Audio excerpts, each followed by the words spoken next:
Okay, what is going on, everyone? I am back. Considering as how the Microsoft Xbox One press conference just happened, I figured I would take this time and do a follow-up to my previous video where I talked about the PlayStation 4 and what I was thinking about the next-gen consoles. Okay, the Xbox One. Interesting little gadget. I like some of the things that Microsoft said, but at the same time, I just can't help but think, what about the games, Microsoft? Shouldn't it be more about the games? I like the fact that the Xbox One's going to have a Blu-ray player. You figure at this point, it's kind of mandatory, especially when that games are getting bigger and more complex. Even putting them on a DVD just isn't going to work anymore. Case in point, Metal Gear Solid 4. All the rumors I'd heard, like, oh, they're going to port Metal Gear Solid 4 to Xbox 360. Solid 4 is going to be on Xbox 360. I'm just thinking to myself, no way. It's as much as I love it, it's just not going to happen. The game was too big. There was no other form it could be on except a Blu-ray. Now that I finally have a PlayStation 3, that's another story. I can finally play Metal Gear Solid 4. Oh my god, I'm so happy!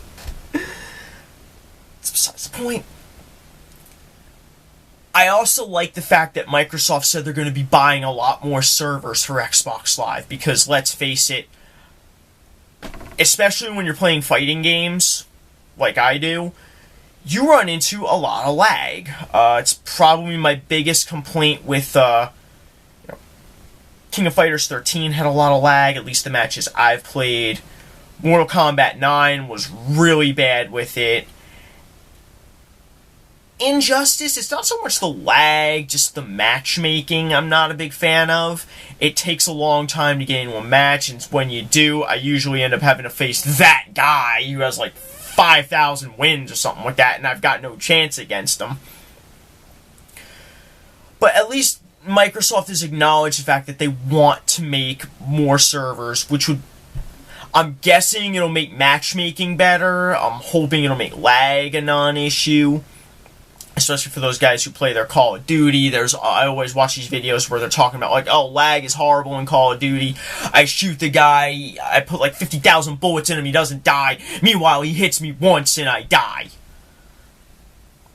I can understand that. It's one of the many reasons why I don't play Call of Duty multiplayer. I just play zombies. They also said something very interesting about achievements being, like, unique. I don't get it. Does that mean, like, to say, okay, someone's going to look up my profile on Xbox Live, and they'll be able to tell that I only play Call of Duty for zombies. I don't play multiplayer. Are they going to know? Well, I guess it's easy enough to tell I play a lot of fighting games because I have a lot of achievements from fighting games. But then again, stuff like, oh, you're going to be able to Skype. You're going to be able to compete with the cable boxes. I mean, do you really need something like that? Okay, all you need to Skype is a webcam or something like that. Do you really need to do it through your Xbox? Do you really think the cable companies are going to let Microsoft have the Xbox One compete with cable companies? No way! The cable companies aren't going to let that happen. Cable companies are going to want to keep their stranglehold. We have DirecTV at the house. I don't know how that's going to matter, but I don't see myself switching out DirecTV for doing something with an Xbox One. Going on to the games now. All they showed was gameplay trailers. They didn't show actual gameplay. And they spent, like the crowning achievement of the Xbox One conference was a whole thing about Call of Duty. Call of Duty Ghosts is going to be on all the consoles. Yeah, I know it's going to sell. People are going to buy it. It's going to make money, but it's going to be on all the consoles. Why would you not focus on what's just on your console? Because by focusing on Call of Duty Ghost, you're going to be talking to people that play both on Xbox and on PlayStation. To me, that doesn't make a whole lot of sense. What they did show is that, again, I just can't help but shake the feeling that graphics, at this point in time, graphics aren't going to get much better. What else can you add to games graphically at this point? It gives me really nothing to shake the feeling that this may be the last generation of consoles. I kind of hope it. Part of me kind of hopes that it is. Part of me kind of hopes that it isn't. It'd be nice if there were more consoles in the future because, you know, maybe something can develop.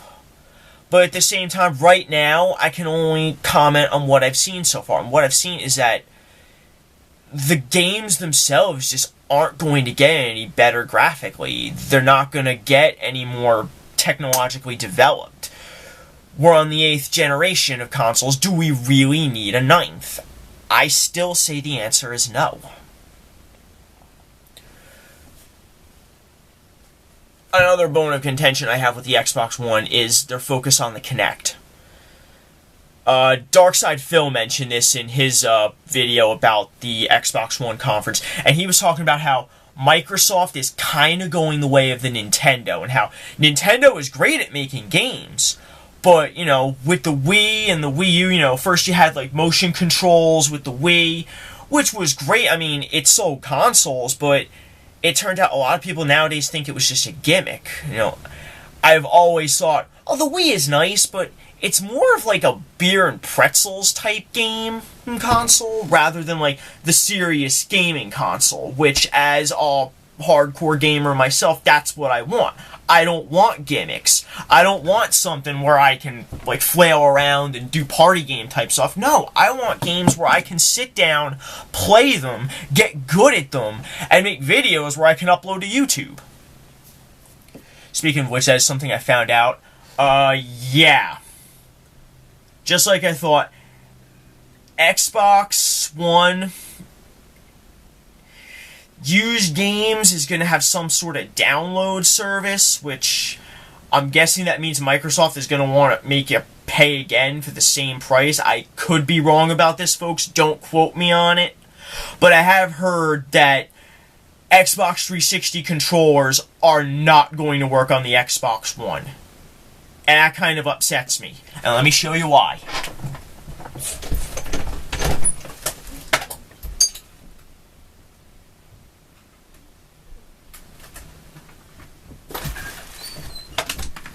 This right here is my joystick that I use for playing Street Fighter.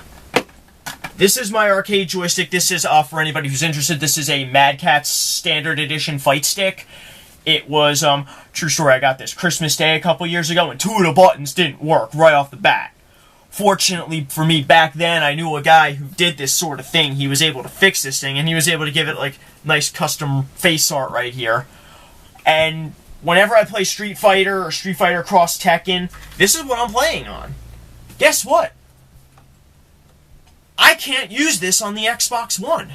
Which means if and when new fighting games come out for the next-gen consoles, I'm screwed. I have to buy a brand new joystick. And these things aren't cheap anymore. Well, the Standard Edition's not too expensive. You can get them relatively, like, 40, 50 bucks or so.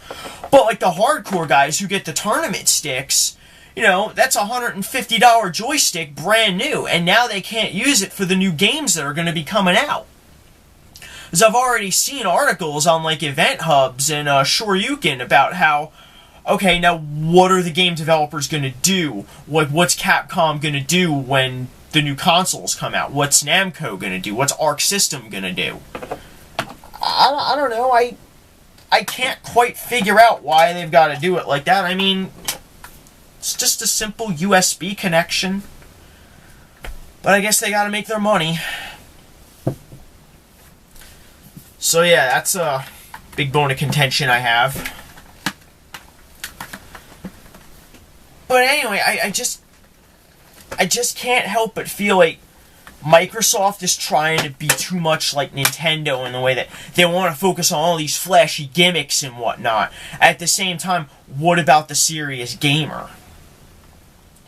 Whereas Sony came out at their press conference, and there were some things about the PlayStation 4 that I'm not too keen on, but I have to give Sony credit that they are working with developers to try and make the PlayStation 4 easier to program for, so that way they can make more games, make better games, make downloading games easier. That, I forget what it's called, where you can, as soon as you start downloading something from PlayStation Network, the PlayStation 4, you'll be able to play it immediately. I forget the actual name of it. But I like that. I like that they're doing that. I like that they're working with the developers. I'm not a big fan of the PlayStation 4 controller. I don't see why a touchscreen is necessary. But there were things like that I liked because they were focused on the games. With Microsoft, it wasn't as much about the games. It's about all like these flashy gimmicks and whatnot. And that's where I have my problem.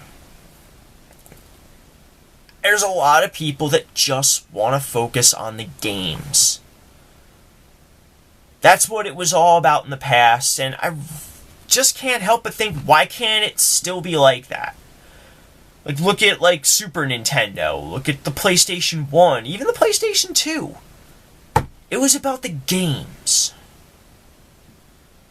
Message to Microsoft, don't forget about that. I'm Dan, and I'll see you next time.